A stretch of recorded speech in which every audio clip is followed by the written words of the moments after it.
Well, again, for any of the new members that have just joined our track, good afternoon, and welcome to our third session this afternoon for the 2022 RAC annual conference and general meeting, which will be following this right after this session at 4 p.m.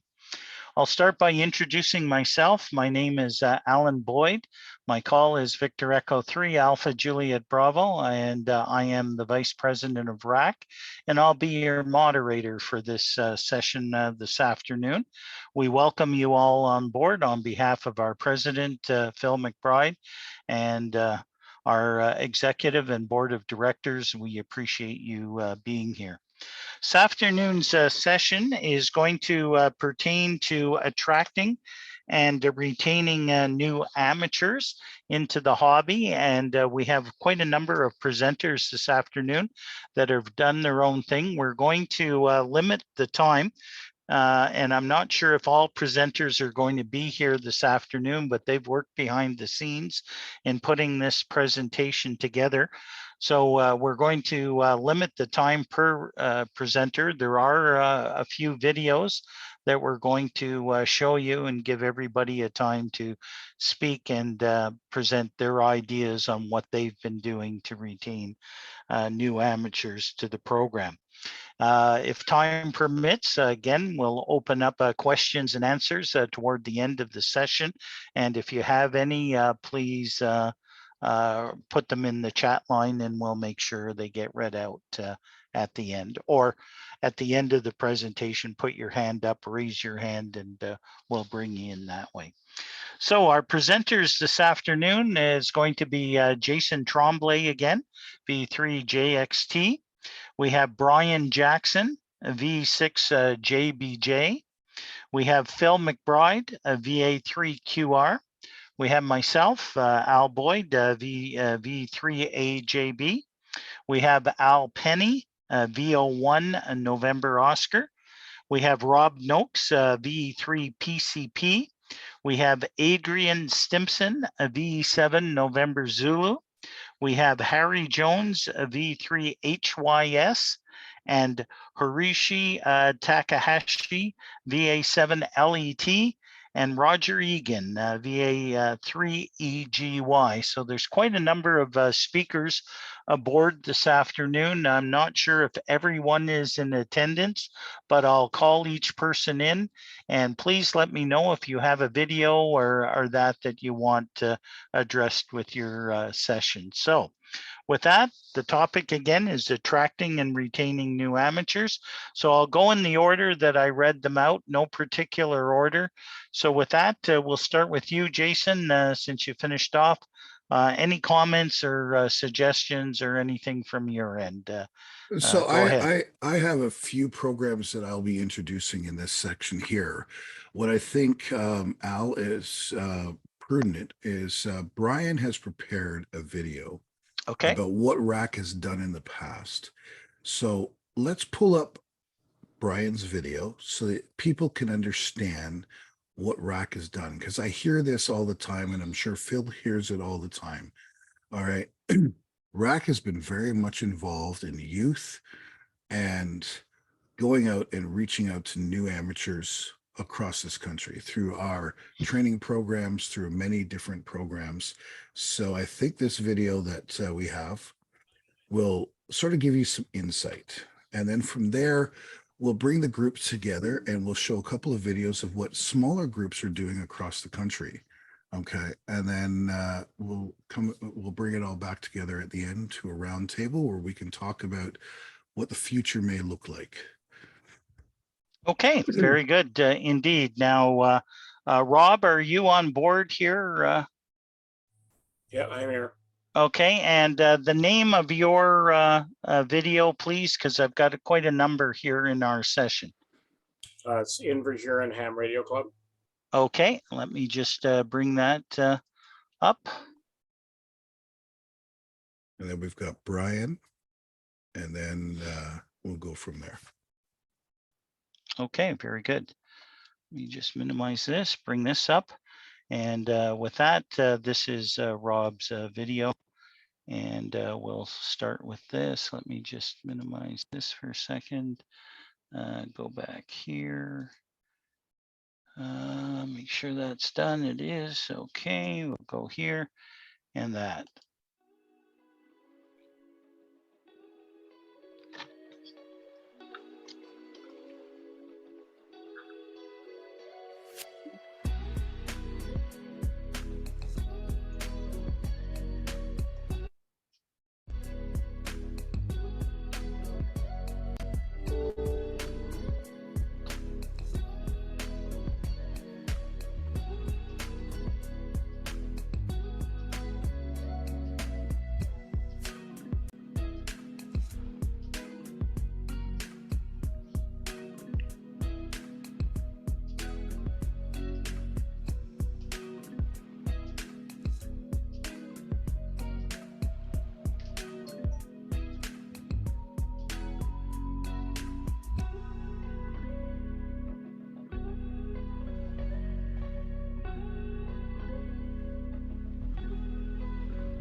A hobby based on radio waves may not sound cutting edge, but an international youth movement led by a Bruce County man is trying to change that perception of ham radio. CTV's Scott Miller reports. It's Victor Echo 3. Rob Noakes has been a ham radio operator for more than 30 years and knows exactly what the perception of his hobby is. A bunch of old guys sitting around in a dark room talking on a radio, right? But Yeah. And you know, that's still the case in some instances, but not. We're trying to change that perception. Kilowatt 4. Through his own remote ham radio station, Noakes has started an international youth movement in his hobby. He recently gave his station over to 11 youngsters, 7 young ladies and 4 young men from as far away as Serbia and Switzerland to operate remotely. Among them, Raisa Skrinikova from St. Petersburg, Russia. In our hobby, mostly it's a men hobby, but I'm not agree with this position. And I'm sure that this hobby is wonderful for women too. Skrinikova started her own ham radio station a few years ago. She says it's a great way to meet people from around the world. For example, if you use Zoom, you could not call to the person who you don't know and say, hello, I'm Scott.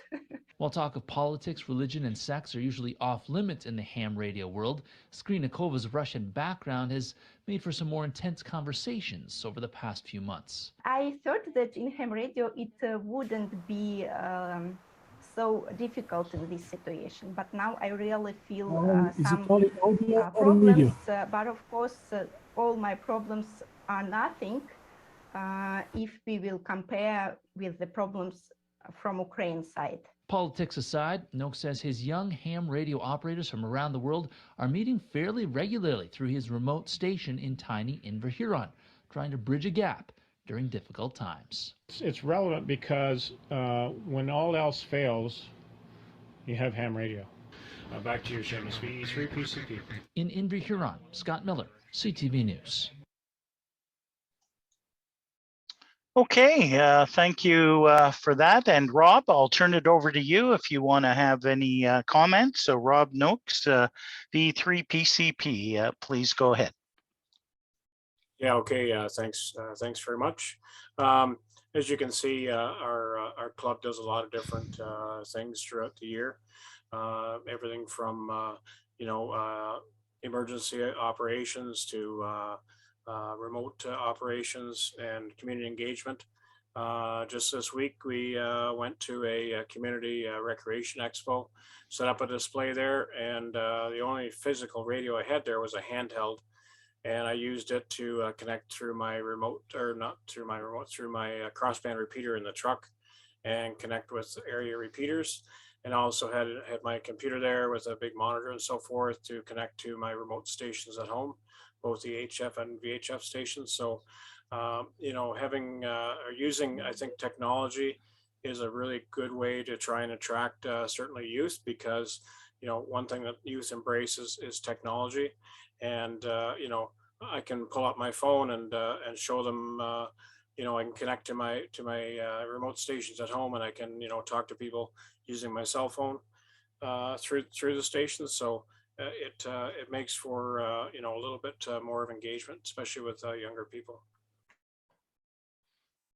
Okay, excellent. Well, fantastic, and getting the media to come in and do a segment like that. What great, you know, public relations and using it for various venues to get the word of amateur radio out there. Beautiful session, and great job there, Rob. So thank you very much for sharing that all with us this afternoon. So we'll pull up Brian, our RAC's youth coordinator. We'll pull up his video and we'll turn it over to Brian next. Okay. That's the YEP presentation, correct? It is. Okay, thank you. Just give me Just a so heads up. everybody knows, we'll do the questions and answers at the end. I know I saw a few hands go up. We'll do that at the end, please and thank you.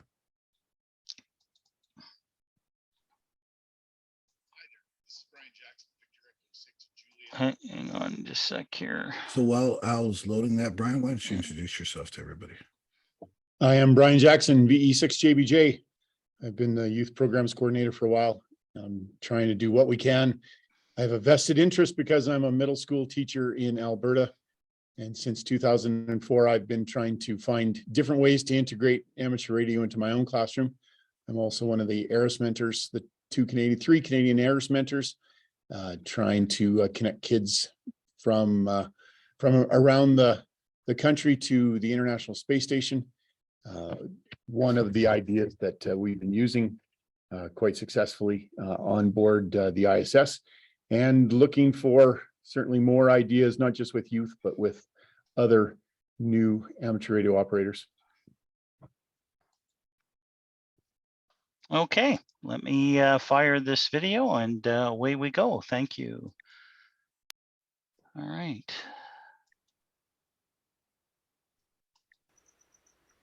Hi there, this is Brian Jackson, Victor Echo 6 Juliet Bravo Juliet. I'm the Youth Programs Coordinator for Radio Amateurs of Canada. I'd like to spend the next couple of minutes taking a look at some of the things that we've done through the youth education program, trying to encourage more youth to join us in the amateur radio hobby. I think probably the first thing that we did a few years ago was take a look at what our definition of youth was. We had been focusing primarily on school groups, but found that as the mentor within the school retired, the program was dropped and was not picked up by anybody new. So we started to look at ways of bringing youth into Radio Amateurs of Canada, into amateur radio that came from around the community. We focused on cadet groups, guide groups, scout groups, other community groups that had a place for amateur radio within their programs. And we've had quite good success trying to get the word out to those groups across Canada. We improved and added to our web presence by upgrading the youth education program portion on the Radio Amateurs of Canada website. We have brought in a number of different resources that can be used by clubs. We've had sections on there that bring ideas to clubs and things that they can do to take amateur radio out into their communities. We also have some ideas on there for individuals who might be interested in bringing amateur radio into the community. A couple of years ago, for 2 years, we participated and created a booth for the Canada-wide Science Fair, which was a focus from coast to coast for students involved in science fair projects. 1 year, we had a tremendous response to our online site during the online version of the Canada-wide Science Fair, and we were given recognition for the high viewership that we had. We had incredible comments. We had lots of interest in the things that related to amateur radio through this virtual booth 1 year and a physical booth another year for the Canada-wide Science Fair. We've also used our TCA magazine to promote activities for youth across Canada. We like to be able to highlight activities such as high altitude ballooning that happens across our great country. We've also tried to promote the activities that community groups and clubs are doing, trying to take out the word to other groups, seeing who might be interested in trying some of those same things. We've used TCA to also promote amateur radio on the International Space Station, the ARIS program. And we have a number of contacts that we've done over the last year, and we've got more coming up in the next few months. We hope that by raising awareness, that school groups and community groups might be interested in applying to get an ARIS contact with an astronaut of their own. I think the thing that is the most encouraging for me is that we have provided funding for community groups and school groups who have expressed an interest in adding equipment of their own. If they are a member of the youth education program, they can apply for up to $500 in funding that will be used for equipment, brand new equipment upgrades, whatever they can do so that they can get their youth connected to those of us who are on the radio. I think we've done a lot, but we sure have a lot more to go trying to bring more youth and more new amateurs into the hobby. I look forward to seeing where the ideas go over the next while. Thank you. Okay, excellent. Brian, I'll turn it back over to you in case you've got any final comments or anything else you wanted to add to your video there. Is excellent. No, nothing, Al. I'm just really looking forward to hearing what other people have for ideas at the end of the presentation. Okay, wonderful. Well, thank you very much for coming aboard that way. Jason, do you have a recommendation who should go next? Yeah, there should be another video in there. This is a very important video. Mm-hmm. We have one. Now, I heard that unfortunately, Harris Jones and Roger Egan won't be able to join us this afternoon. Right, but there should be one about an announcement that's coming up. Okay, I have attracting and retaining new amateurs. That should be it. That should be it. Okay, yes, I've got it just put here. it up and we'll pause that for a second because I believe Brian and Phil would like to talk a little bit about before we put this on there. Okay. And it's a very important thing for Radio Amateurs of Canada this year. So let's get that queued up, make sure it's the right video, and then I'm going to turn it over to Phil McBride. Okay, very good. It's got a picture of two gentlemen. We've got Neil and okay. That's it. I'll let you go ahead while I queue it up here. All right. So we talk a lot about youth getting involved in amateur radio.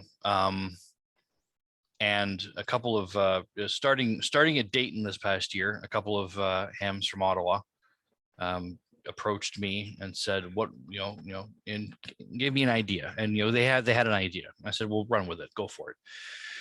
And these two individuals put a lot of work into it, and it has culminated into this announcement.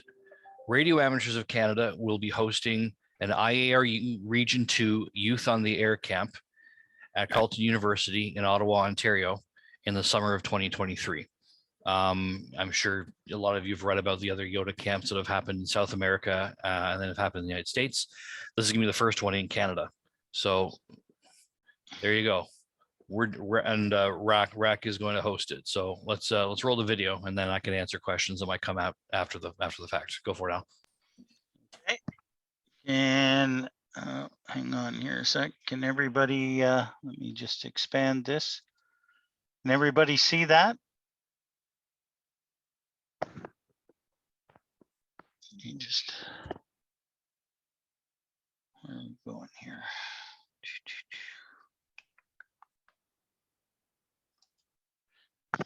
Can everybody see that? Yep, go ahead, hit play. Yeah, oh, okay, sorry. I didn't hear a response. Here we All go. right. I'm with Neil, WB9 VPG. He's the camp director for the Youth on the Air youth camp that has started about 2 years ago in Cincinnati. And it's got some great information to talk to us about the camp. Neil, take it away. Yeah, Harry, glad to be with you today. And we've got a very exciting announcement to make. But our camp has been a success. It's for North Central and South America. We're copying off of the Youngsters on the Air program over in Region 1.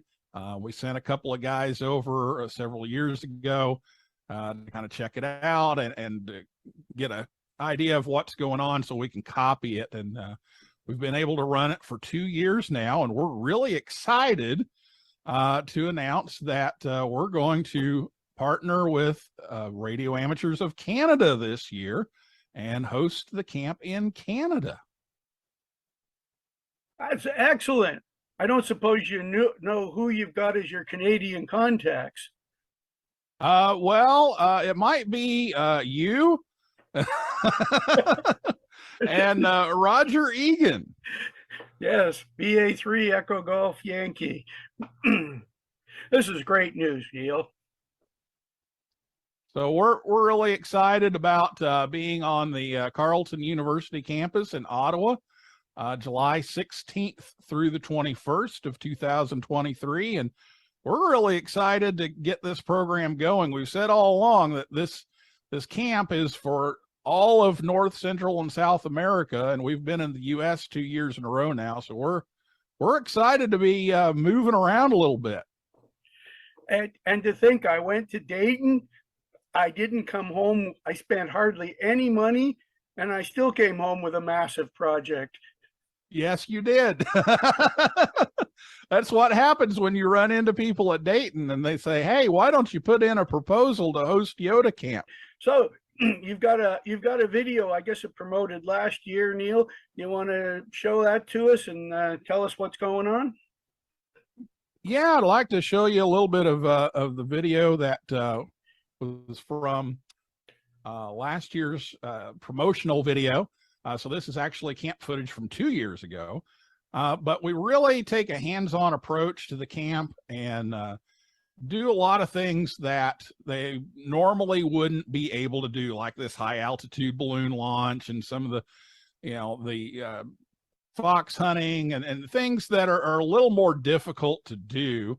Now those are the dates from last year, but we set up a lot of special event stations for them to be on the air, but that's not always the focus. The focus is to build a community of young hams that get to know each other and can pull from each other to learn those ham radio skills that they need and not feel so isolated.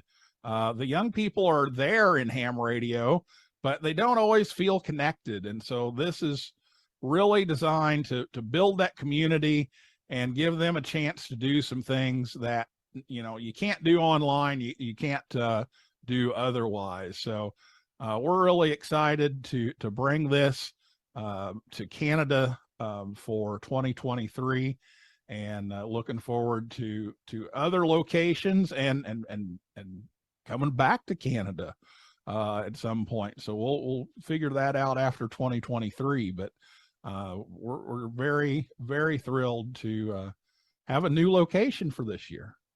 And on behalf of Roger, we're really looking forward to this little challenge. I'm sure that it'll keep us busy for the next 10 months, but it's going to be great and can't wait. And everyone, you heard it here first. This is the official announcement of the camp date and location. Thanks very much, Neil. Yep, you're welcome. And if you want to see more about it, go to youthontheair.org, and you can find out more about it. And we'll be posting more information as it becomes available. But in December, we'll open up camper applications. So if you know a young person that would be interested in coming to camp, make sure they sign up starting on December 1st. And it'll also be in TCA. We'll make sure that our editor, Alan, puts everything in. So thanks again, Neil. 7-3. We'll be talking to you, I'm sure, real soon. 7-3, Harry. Take care. Thanks, everybody. So before I turn it over to Phil to answer any questions and all that, Roger is out of the country in Ireland right now, and Harry was not able to be with us today. They could send their regards. So because this is very close to Phil and to Brian Jackson, I'm going to let them talk on this a little bit. It is a big thing for RAC. I'll pass it back over to Phil McBride. Actually, I'll let Brian talk first, and then I'll pick it up. Brian, go ahead. Let me just get my video back. Actually, no, I'm not getting my video on. Just wanted to congratulate Harry and Roger for their work. If you know these two amateurs, they are very, very involved in their communities, really saw a need for trying to find a variety of ways of getting people involved, youth involved, anybody involved. And so this is a huge step. And I know that they'll be looking for lots of help from the Ottawa area. If you're interested in traveling there next summer and helping them out, I know that they would appreciate it. I'll send it over to you, Phil. Okay, thanks, Brian. I plan to attend at least some of it, for sure. For those of you who don't know much about my story, I got my license at 14 years old. I got my first CB when I was 9. I put my first HTX 202 on layaway when I was 13, and I got my license after 4 cracks to the test a year later. So I'm 42 now. I'm 28 years licensed. So I've been into this as long as, I've been into this since I was a kid. And the idea that we can give youth the opportunity to attend a camp like this with the kind of state-of-the-art program that the Youth on the Air organization has is wonderful.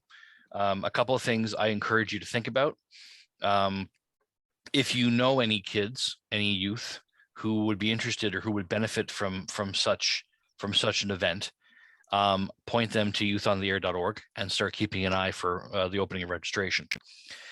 If you know a youth who could benefit from this, who may see the financial and travel issues as barriers, may I suggest that you, in your clubs, consider that sponsorship of such a kid would be such a youth would be an idea. And if you know someone who if that club isn't there, then please email me. I would like to know. But like I said, the details are to be forthcoming. So keep an eye on TCA, keep an eye for bulletins coming out, and keep an eye on the RAC website. This is going to be awesome, and it's going to be a great deal of fun. And I'm really looking forward to a successful event. Now, we have other speakers who are going to want to speak about things. If there are anyone who have any pressing questions about this, I'll take them now, though, and see if I can dispose of them quickly before we move on. Anyone out there?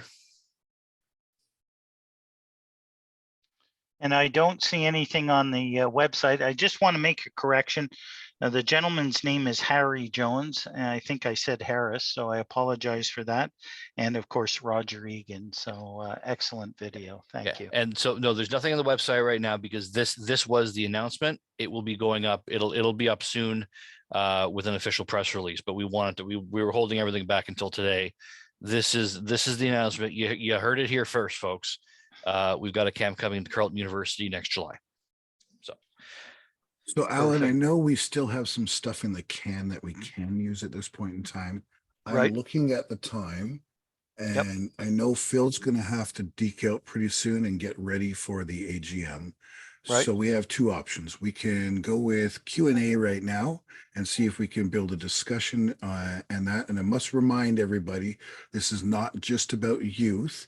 This is about retaining amateurs. This is about attracting new amateurs. So that can be older, younger, whatever we need to do. And I'd like to be able to use this time to have Phil here on some of his ideas and comments. So if that's okay with everybody, we'll take the next step. We'll go into some Q&A right now, see if we can get a conversation going. I see Clay at the top there. Yep. I see a few.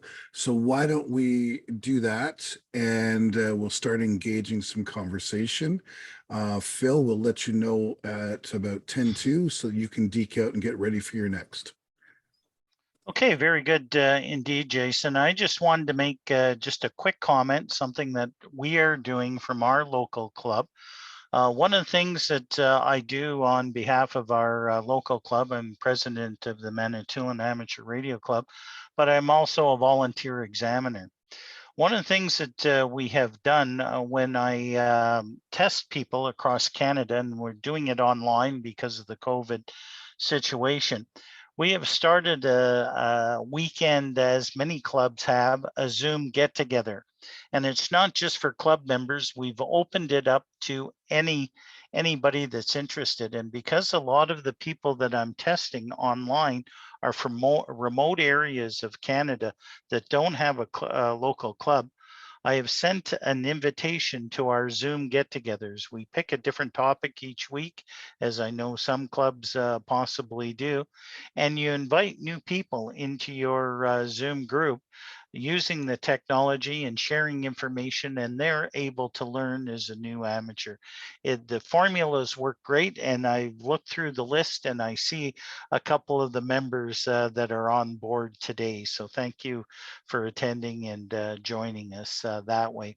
Other things that you can do locally from a club perspective is we started a wellness net on a local 2-meter repeater and check on amateurs during the COVID, and it's rolled over. That we call it the Hams of the Round Table, and has become very popular. So those little things that you can do to retain and get people in are very important. All right, so that's just something we're doing. So with that, Clay, you're first on board. So go ahead and unmute and go ahead with your question. So my concern is with the remote operation, from what I understand from the current regulations, you have to be in advanced just to operate someone else's remote station. Now, personally, I feel like that's kind of a big barrier because a lot of these kids, they maybe can't put up an HF antenna. And I would feel that, like, if they're operating within their basic privileges, so that they're not on a big amplifier or anything like that, I should be able to allow them to use my remote station. So is there anything we can do with IASED to maybe put an exemption into the regulations if it's being operated by the internet or something, so that we can allow kids to use our equipment if we want to? I'll answer that. This is yeah. We understand the limitation. We understand what the regulation says. Our regulatory affairs officer has has noted this with ISID. It is something that is under consideration. As Dave said in his regulatory affairs talk earlier on today, regulations in this country change at the speed of molasses going uphill in January. However, we have begun the talks the talks about it. So it is something we're aware of, and we're hoping it's something that we can get changed. Because you're right, those rules, the rules on remote operating really blend into repeater regulations because that's how they were written. So we're aware of it. It's something we're working on. Cool. All right. I'll get you to bring down your hand, please. Put your hand down now. Thanks. Go ahead. So I guess I've got a few. I don't know if they're coming in order, but I'll take, I guess, VA3 TEC. Go ahead. Hello? Hey, we can hear you. Yeah. Okay, I'm on my phone here. So here, this is a two-part question. Hopefully just for my education. At the youth event that's going to be in Carleton, which I'm in Ottawa, so I'm actually quite excited about this. What do you typically do at youth events? And the other idea or question I have is it possible to actually do a CTF type of ham radio centric CTF, like a capture the flag event? It's just an idea out there. Thanks. Okay, so the youthontheair.org program, they have a program. They have a method. They have a, it's an on-paper method. It is a summer camp. Think of it as sending your kids to a scout camp. There's a program. There's programming. There are instructors. There are counselors. There are things that you do. I would encourage you if you have questions about what they do to go to youthontheair.org and take a look. It is really in depth. These kids will get to play with some really cool stuff and get to play with parts of the hobby that people may not normally have access to. For example, high altitude balloons, satellite work, et cetera. And yes, they are one of the reasons for choosing Carleton is they're next to a nice big forest to go play fox hunting. On the topic of capture the flag, completely aside, I'm a scout leader. I'm the contact scouter for First Acton. And one of my kids' favorite activities is taking my 12 Baofeng radios and going out into the woods and playing capture the flag. I'm one of the more popular scouters around here for that. So hope that answers your question. Yeah, Ken at the top there. Ken? Yeah, Ken, go ahead. 7? Yeah, hello, everyone. I was reflecting a little bit on the fact that I'm a 60-year-old white male, so I fit the amateur radio demographic probably all too well. But it occurs to me that diversity, I think, should be a key in attracting and retaining young amateurs.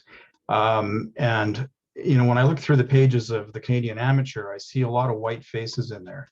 Now, I know the community in Canada is more diverse than that, and I'm just curious as to what RAC's policies are and thinking on this. I had an interesting conversation with a representative from ARL yesterday at a different conference on the subject, and they're also thinking along these lines.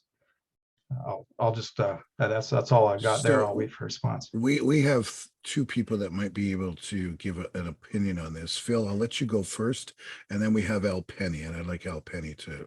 No, let Al take this one. All right, Al, I know you're doing a lot out there with education in the schools and all that and diversity. So how about you answer this one? Yeah, okay. I'm actually just flipping ahead on a presentation that I had put together, and I'll show you a photo. Let me just move up here. Oops, where are we here?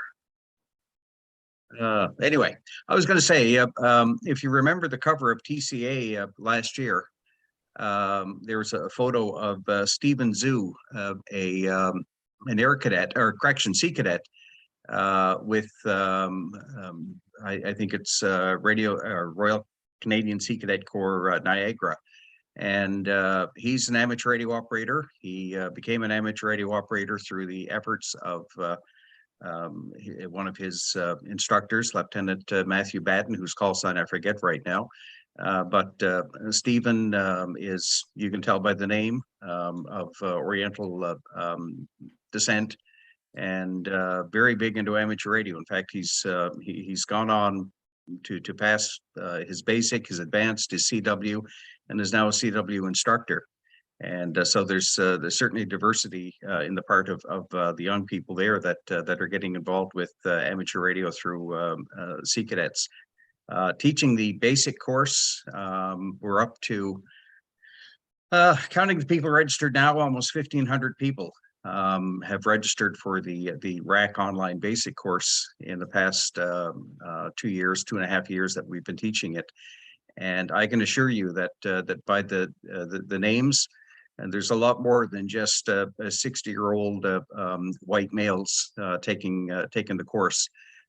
We've had people from the Philippines, people from Europe, and I know people from parts of Asia and Pacific. So yeah, it's certainly something that there are lots of people that are interested in amateur radio and diverse. I can assure you that there's a broad spectrum, a broad selection of ethnicities and backgrounds on the basic amateur radio course. And of course, our job now is to make sure that once these people get licensed, is to retain them. Well, thank you, Al. Just so everybody knows, Al Penny is one of the directors for Radio Amateurs of Canada. I'm going to move along here. VA7RLX. I was just going to say, I can show you his picture right now. It's a great photo of Stephen. I'll just share my screen for a second here. Yeah, you've got it, Al. Go ahead. Okay, let me share here. Oh, it says you've disabled it. I disabled it. It should be. Share screen. It's on unless Marcel has. Try it now, Al. Something. Okay, try it now. Give her a shot there, now. Al.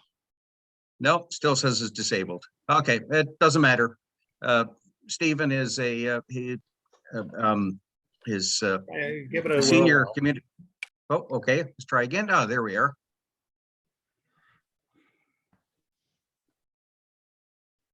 Okay, can you see it there? There we go. Yeah. Excellent example of a young person into amateur radio, and of course, you can see that he's not your typical 60-year-old Caucasian male. He's the senior, probably the senior best trained Sea Cadet when it comes to communications, not just amateur radio, but all the other things that topics that the Sea Cadets are instructed in when it comes to things like semaphore, flags, things like that. And excellent example of a young ham. And as you can see, from a, it helps to contribute to our diversity. Thank you very much, Al. Before Okay. just before we go on to Richard RLX, because I want to hear your question. For those of you who may not know, Matt Batten, his call sign is Victor Echo 3 Zulu Quebec Whiskey. I believe his rank is Lieutenant Colonel. I could be wrong. In the Lieutenant. Just lieutenant. He is lieutenant in the Royal Canadian Sea Cadets program, and he has been instrumental in creating an amateur radio program within the Sea Cadets program, and he's been very successful at it. I have given examinations and certifications to at least 20 of his youth.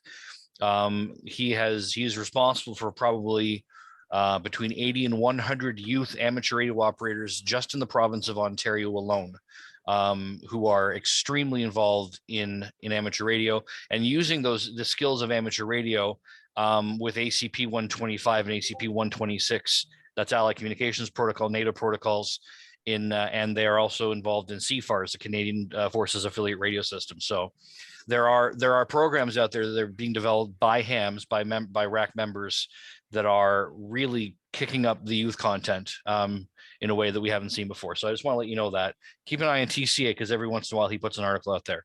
Richard, RLX, go ahead. Thank you. First of all, I'd like to say that I very much support the question that VA7KBM just raised, and I'm disappointed to see the tone of some of the comments on the chat, because this is a hobby about communication, and if we're afraid to debate in a constructive and respectful manner some of the more difficult questions about this hobby, I think we're in trouble. And I don't believe that's a political comment. It's one about respect. I'm a new ham. I self-studied, got my license over the last 2 years. I've also ended up as president of our local amateur radio club. And I am looking for a forum where I can chit-chat with people who are running successful programs to keep new hams engaged in other regional clubs.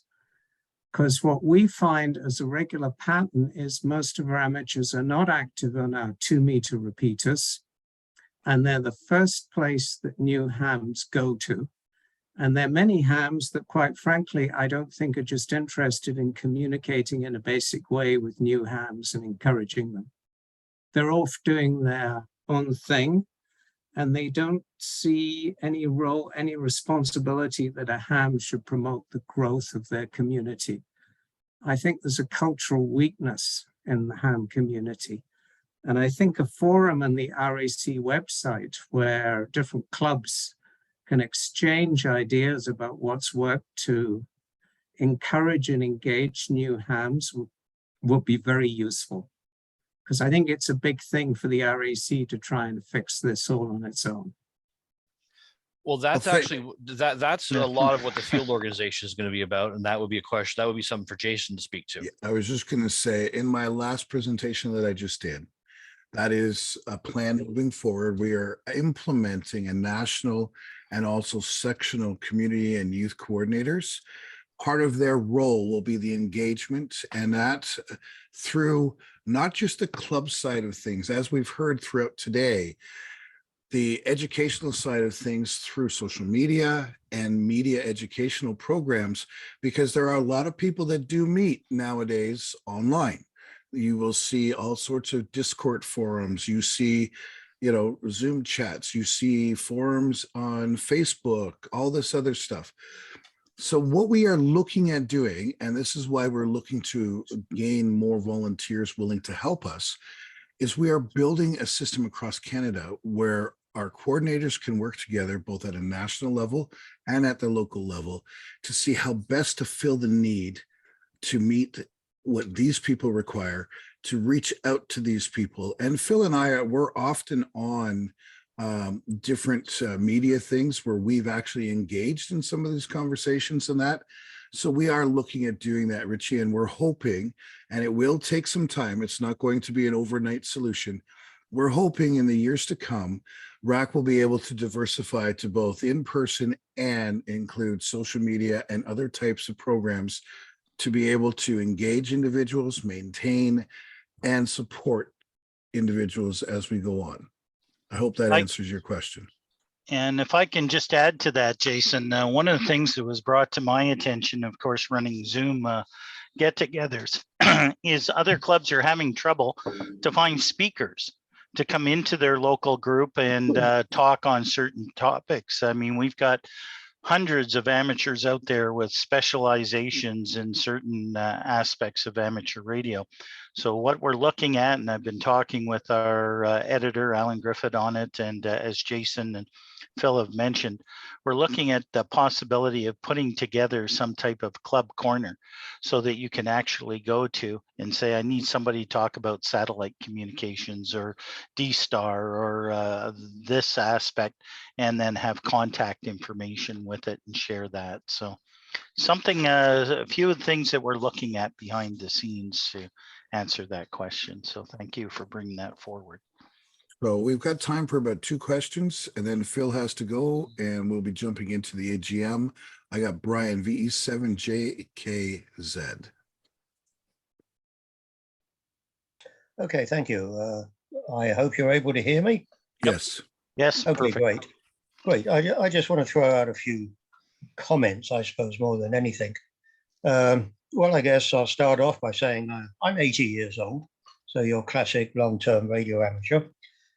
My interest is only HF, has been, and I don't see that changing. One of the problems I see with new amateurs, as I think most of us are aware, is the vast majority of young people, and even not so young people, don't have access to the old 60 by 100 foot lot with a backyard where you can put up a tower and antenna. I'm fortunate I do. But so many people are now living in apartments. They're living in stratas and other type of antenna restricted locations. They cannot get on HF. And if they are able to get up some type of HF antenna, then they're going to be faced with the usual high noise level and that type of thing. So from an HF point of view, so many people that want to get into the hobby are going to be faced with that problem. So, okay, yes, we can have or try to have remote stations with all of their difficulties. There's the repeater system, which, as we all know, 95% of them are not used for probably 23 hours and 58 minutes a day. There's satellites, fox hunting, and this type of thing. So I guess my real basic question is, once you've got these young people all enthusiastic and ready to go, how do we keep them in this hobby? So I will. Just one sec, Phil. We've only got a couple of minutes. After this, I'm going to take Adrian, and then we're going to wrap up after that. So please go ahead as quickly as you can. Okay, so I get what you're saying. Absolutely. And one of the brilliant innovations in amateur radio that we've seen over the past 10 years has been the Parks on the Air and Summits on the Air programs, which encourage remote. And when I say remote, actually, that's a wrong word. It encourages field operations. So many of the new hams that are coming into the hobby now, especially the young ones that I've seen, the young ones who have parents who don't want them to put up antennas, I was there, are going out and they're buying, or they are being gifted equipment that they can go use and go activate parks and summits and go camping. So much of the hobby on HF now is moving toward the field, and it's great. But I will say, in Canada, we are blessed when it comes to the ability to put up antennas, whether your land use authority wants you to or not. If you are a Canadian and I encourage you to look up CPC 02-0-03. That is a document written by Then Industry Canada, which is a gift to the Canadian amateur radio community, which will detail why you can put up a tower when maybe someone doesn't want you to. So the high noise issue, absolutely, that's an issue if you live in the city. So, but there are ways to operate HF without having a base station, and they are being used. I strongly recommend go to POTA.us and take a look at what's going on. So, Adrian. Yeah, 1 minute. Phil, if I could just add something there. Sure. I only got about 2 minutes. Yeah. Yeah. It's been my experience that POTA, Field Day, de-expeditions, grid expeditions, they are all outstanding opportunities to interest youth in amateur radio and get them out there doing something. And it's really been excellent in getting young people into amateur radio, in my experience. Cool. I really strongly encourage that. Cool. I'm being told by the boss I gotta go. I'll let someone answer Adrian's question. Adrian, and can someone please put that document number I gave in a link to the document in the chat? You guys know where to find it. Yeah, we'll look after it, Phil. Thank you. Thank you. Cheers. Go ahead, Adrian. Thank you. I'm going to try to go very fast because of time. I just want to make a couple of suggestions for people. First of all, that video we saw earlier started out with, old technology has, we got to go away from old technology as a perception of ham radio. Don't just talk about CW, my favorite mode, but these kinds of things. Talk about digital networking. Talk about, all of the advanced stuff that we're doing, and we need to repaint the industry or the hobby in the minds of the public that way. Second thing, I've given presentations to schools. You leave, that's it. We need to find a way, and Brian made some comment of this, get radios in those schools. Part of that is if you have spare equipment. I see so many hams with racks of equipment on QRZ. Give away the stuff you don't need if you can afford to, or sell it or something, but don't let it sit there idle. We're not building museums, guys. Get those radios into other people's hands. I've given tons of stuff to new hams to get them started, help them get their first station going. Get those radios into schools. That's where they will get value. They're not getting value sitting in your shack becoming a museum. So I just threw out a couple of things. I'd love to talk more, but I know we're tight on time. Thank you. Well, thank you. Yeah, thank you, Adrian. Just to add to that, one of the things that we are definitely going to add is new digital modes with hotspots. You talked about talking around the world.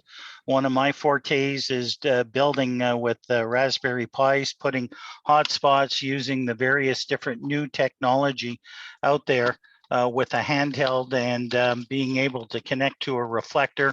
Yes, we're using the internet with hotspots and open spots and that, but being able to connect, and that information in the TCA and that will be coming out for people to be able to pick up a $35 Bofang through one of these particular instruments and be able to talk around the world. So thank you for that. Yeah. Al, if you want to close us off and invite everybody to the AGM. Okay, we've got one quick question. Mike, V3IPC, go ahead, Mike, you've got a minute.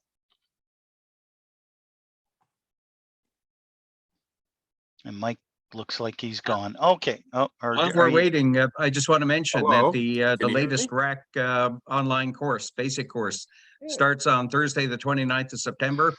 Go to the RAC page for the registration link, and we've got lots of room for more people. Okay, thank you, Al. Go ahead, Mike. You got a. Oh, you can hear me? Yes, go ahead. Yes. Okay, good. Yeah, Lance and I in the Ottawa area many years ago looked at the idea of trying to get recruit people are retiring from the military, and we were hoping to do a presentation way back when. And it wasn't whoever was in charge for educating here's what you can do for those who are going to be retiring, and because they're wondering what they're going to do. I don't know if there's anybody was successful how they went about it, but people retiring out of the military, and I don't mean because they're old, they're still fit and able and like to do stuff, but also signal corps. Get some people out of Signal Corps into the amateur radio would be good. Somebody mentioned about school getting amateur radio in schools. That's a good thing for clubs to sponsor. They could do that, but they'll need 2 or 3 people to dedicate themselves to do. And I know people became hams because of that many, many years ago. Anyways, that's it for me. Thanks. Okay, thanks for those suggestions, all very valid, and I know clubs are probably looking at some of those things to do. There's so much out there. It's just getting the people, to get engaged and get it done. Anyway, with that, ladies and gentlemen, unfortunately, we've run out of time. We're ready to go to our annual general meeting. On behalf again of the RAC Executive and Board of Directors, we thank you very much for attending our sessions. To our speakers this afternoon, great ideas. Thank you to the participants for your questions and comments. Very much appreciated that way. So with that, we're now going to leave this session and